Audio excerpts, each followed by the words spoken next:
If I'm talking a lot, it could seem like maybe I'm talking like trying to belittle you or something. I asked my wife, do I belittle you? And that's the same reaction I got. It was just a laugh and like, I can't believe your conversation was this. Hi guys, welcome back. This is By the Book and we are your married relationship coaches. Today we are talking about Married at First Sight, season 14, episode 13. I gotta say it real quick before I forget. All right.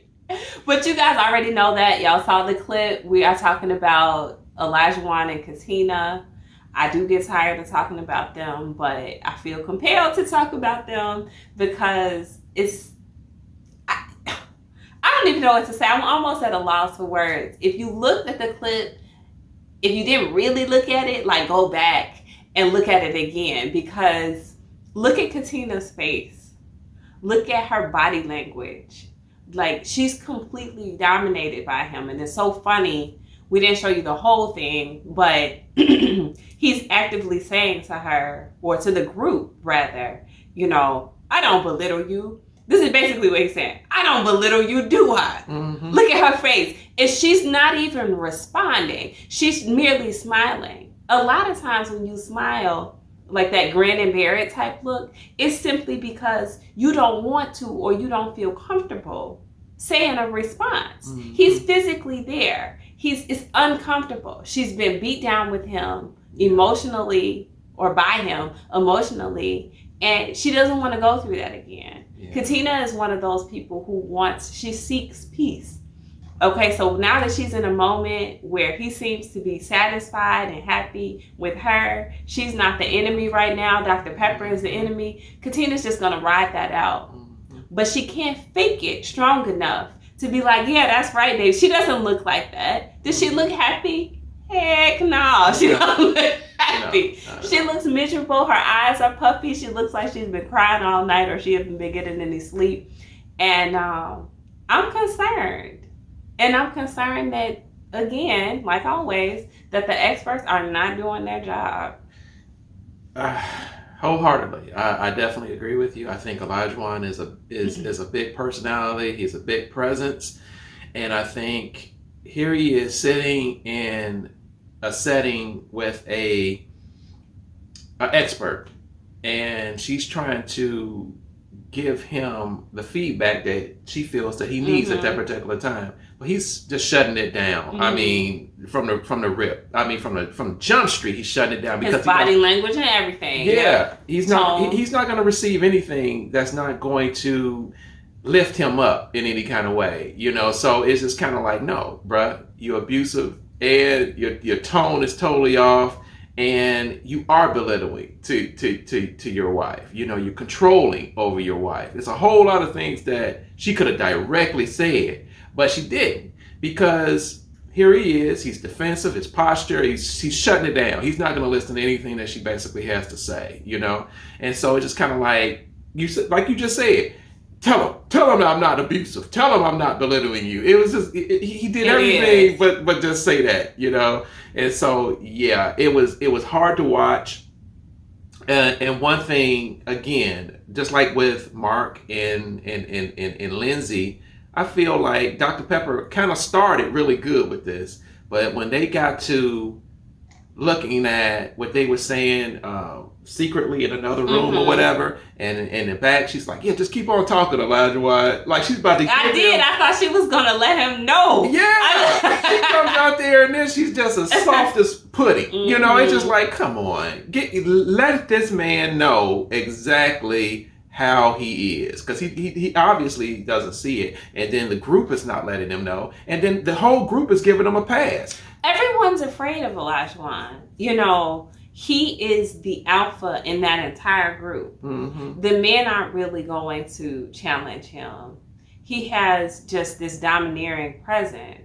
And I'm not saying, you know, he's going to physically fight anybody or beat anybody up, but it doesn't necessarily take that. If you can establish yourself as like the dominant personality in a group, that's the psychology of it. You know, you control the tempo, you control the conversation. Yeah. And as soon as he's not allowed to control the conversation, you can see a shift in his demeanor where he's going to demand that he regained that control. And that's exactly what he did to Dr. Pepper when they were sitting down. And it was an intimate setting. Like they were sitting on an L-shaped couch and she's so close to him. And he's a big guy, not maybe huge, but he's bigger than her. She's like a little bitty, she's a teeny person. Oh my God!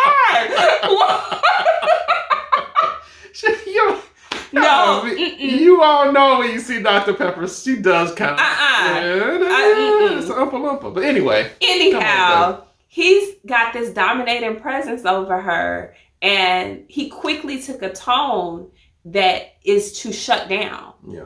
That's what it's intended to do. Like, I'm not going to take this. I'm getting pissed off, and stop saying what you're saying. Mm-hmm. And she didn't stand up to it a lot. I don't blame her, because this is a man and a smaller woman, and it's just a physical intimidation factor. Not that he was really going to do anything to her. It's just a feel. It's the feels that you get in that situation that's going to stop you in your tracks. Yeah, he's the big dog barking. Mm-hmm. You know, don't come any closer, or you're gonna pay a price. Yeah, that's all it was. It was a big dog barking. Will he bite? Don't know. We haven't seen him throw a punch or anything like that. But he definitely barks loud. Yeah, and that can be intimidating. And it's being reinforced. That's the sad thing. Throughout this process, him being able to establish himself as the alpha.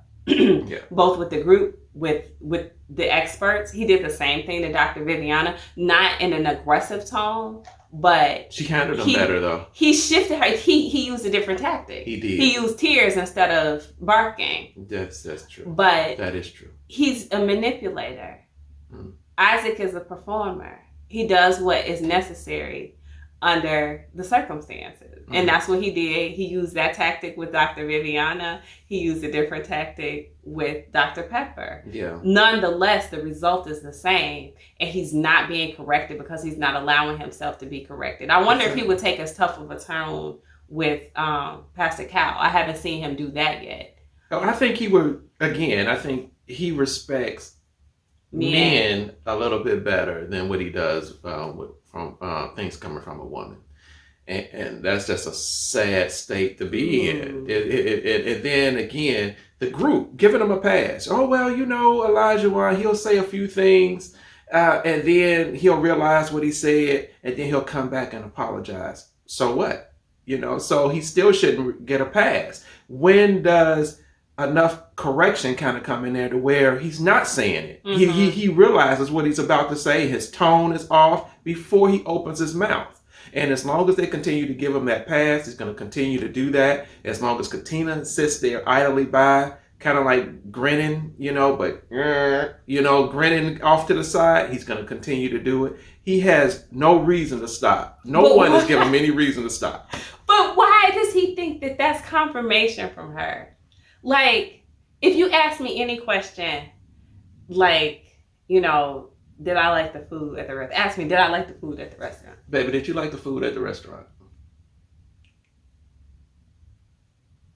Do it look like I like the food at the restaurant? Yeah, she I told you she liked it. If all I can do is grin, that to me is a pretty telling no. Yeah. Like, what else does she have to do but scream out for help? Yeah. But my question, I guess, for you is, like, I think we both agree, correct me if I'm wrong, that she's uncomfortable in that situation, and not just that situation, but in the relationship. Yeah. Do you think that she's still going to say yes? I think she's still going to say yes. She's caught up in textbook cycle of abuse, and she's going to say yes at this particular point.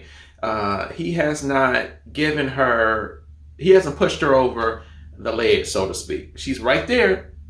She's right there. I mean, like getting ready to leave, getting ready to escape. You think she's close? Pretty much. She's close. His behavior has not came so far out of the box to where she says, "No, I don't want to try this." That is a telltale classic master manipulator right there. They're never going to quite do enough to let you out of the door, and if they ever do, and you walk away, they're going to do something to reel you back in. Yeah. That's when the abuser apologizes. That's when the abuser buys flowers or, starts to cry. Whatever tactic is necessary at that particular moment, because they see, whoops, I did a little too much. That was too much. Okay, let me reel her back in. Yeah. And I mean, it's bad to see. And if the experts don't recognize that cycle of abuse, I don't know what they went to school for. Yeah. Like, you might as well just erase the letters on off the name after.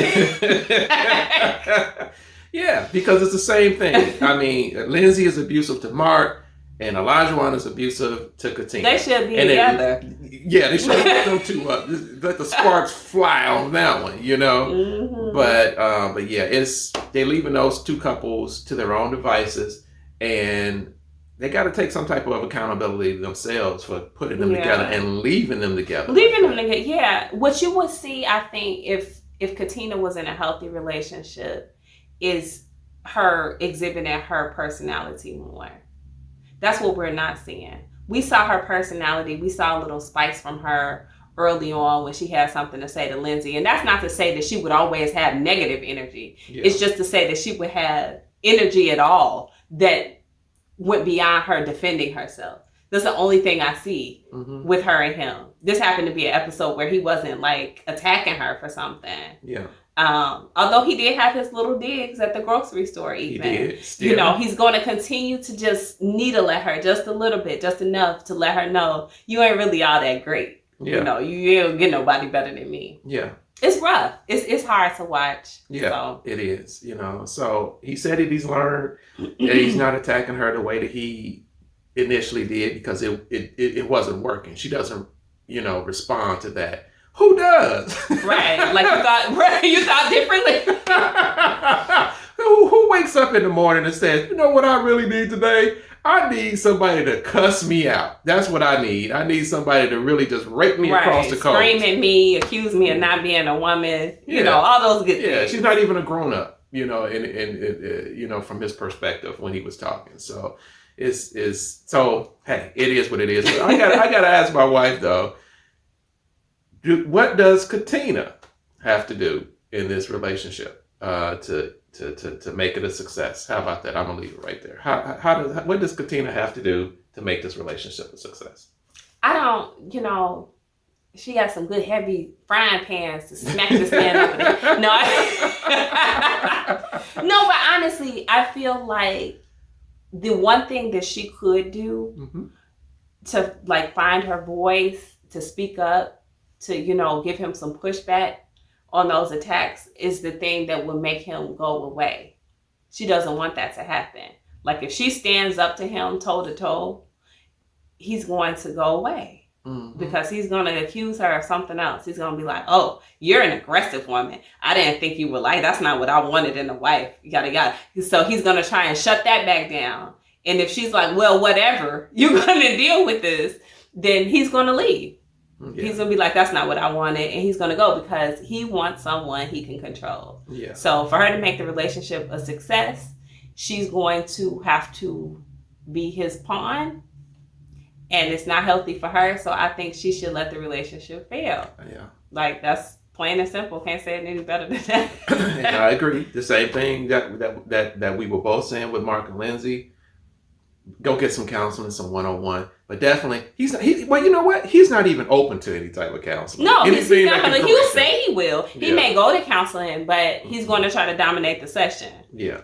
So unless he gets like a big intimidating male counselor that's like, nah, you're going to sit down and listen to what I got to say, then it's not going to work. Yeah. So he'll need a Kevin Samuels type thing going on, whatever. I don't know. So let us know what you guys think. Tell me if you think Katina's face was a cry for her. I mean, she had bags under the eyes and all of that. I don't know what's going on with her, but I think she's screaming for some help and she's not getting it. Definitely. Or if you think we're dead wrong and they turn their relationship around and Olajuwon is completely reformed, let us know that too, because I'm ready to argue. All